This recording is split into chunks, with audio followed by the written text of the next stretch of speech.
Hey buddies, welcome to AmassGames. My name is Simon and today I'm doing a preview, overview and basically a teaser trailer for what's going to be a how to set up, play and review for Exit the Game at the Forbidden Castle, a 4 out of 5 difficulty by Incas Marcus Brandt and Cosmos.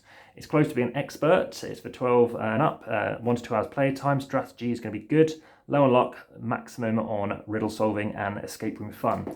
Now, if you like the Exit games, please check out the playlist. I've got over 12 games on there, which I think are of this nurture knife. And basically, if you don't know what nurture knife is, I don't know either. It's a secret puzzle word. And if you want to see other videos like Exit and Escape Room in a Box kind of games, you'll find them on the channel. Please check out the playlist also for how to set up, play and review, for actually how this is going to be reviewed. And also how to basically unbox games like this and see what's inside them, spoiler free. Check out the preview unboxing playlist as well. So we don't know what's inside here, we don't know when we're going to need it, but there's various bits and bobs inside here. And the aim of the game is to try and get the best score possible, and that's usually time related. So there's various different puzzles in here, and we're going to have to figure out how we do it. You might be cutting things up, you might be using paper, and you can get clue cards and hint cards, and it's telling you to say, okay, well, check this card to see if this is the kind of thing you knew. If you knew it, that's fine. There might be something involved in the box, some ingenious contraption, which is all very good as well. This is one of the hardest ones you can get. It's the second hardest you can get. And yeah, curious on how it goes. So you've got all these various cards, and these red cards. These are kind of the cards that you're using as clue cards. In this case, they go from A through to X. And by the way, hit that like button as well. You can use these answer cards as well, and what you're going to use these for is going to tell you how to progress in the game until you find your way out, whatever it is, which I'll get onto, which is the theme of this game.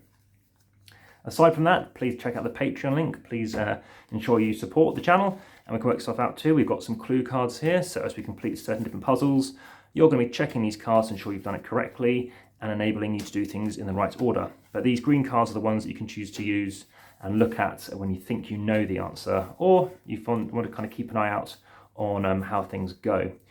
What I mean by that is you can actually decide that you're doing something and you're deciding, okay, well, what I want to do is think I know the answer, let's double check. And if it says, yes, you've done it fine, absolutely, that's fine. If not, you're taking a penalty, which basically means how many clue cards you've had to use.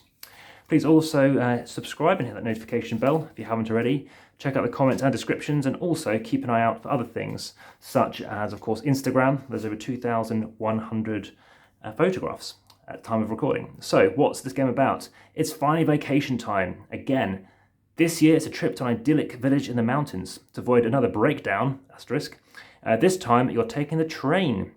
Okay, so 3 hours behind schedule, you arrive at the vacation rental, where you find brochures with ideas for outings, including an impressive castle.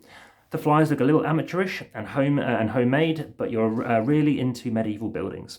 The next day, you set out and hike to the castle. No ticket booth, nobody else around. So much the better. You can explore undisturbed. Soon you've entered the castle and find yourself in a magnificent throne room. All of a sudden, the great wooden door slams shut, and you realise yet again this might not have been such a good idea. The castle is filled with riddles. You'll only be able to escape it if you manage to solve all the riddles in time. Otherwise, your creepy host will never let you leave. There's an app which I found really good, especially for the thematic music. It comes with all these 88 cards. There's random thing here too. Ballpoint pens are needed, pencils and eraser, which I'll be getting, some sheets of paper, and ideally a watch or stopwatch, which I like to use in the app. A pair of scissors, I do have some of those as well, should we need them. And you need that book and a decoder that's ready to try and basically figure out a code. In this instance, we need to figure out what we're doing. We need to maybe aligning these things. And when we do this, maybe work out what on earth that means. So where's the game board? We don't have one. That's working with this thing here. We're going to find certain illustrations like K, and then ultimately reveal it and help us along the way. If you need any help, then of course you can check stuff, as I said, clues 1, 2 and solution. In terms of how you're going to be using things, where will you see certain code symbols, whether right or wrong, you've got to read the answer card in the answer pile, and all clues can be solved logically. You shouldn't just try all possible combinations of disk. You'll take a look at the answer card, you'll have to see the object of the symbol or riddle card or in the book. To open it, is it correct? I'll let you know. Have a little patience, you don't always have all the available items right away. Sometimes you have to grapple with the other riddles to help you. Don't be shy. You'll also need other paper. You're allowed to tear and fold things. Any game materials you successfully used to help the riddle should be set aside but not put away.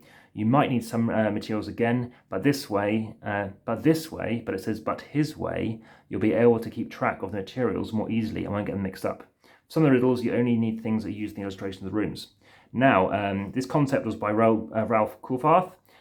He did not help design this one, but he's involved with it. Translations, well, I know the current translator, but David Gammon did this one. So that is basically the rulebook, and we look forward to seeing how this goes and how long it takes, and of course the review of the game. Hope you found it of interest. Please let me know, and of course check out those other videos, and have you played it? Keen to know your thoughts. All the best. Bye for now.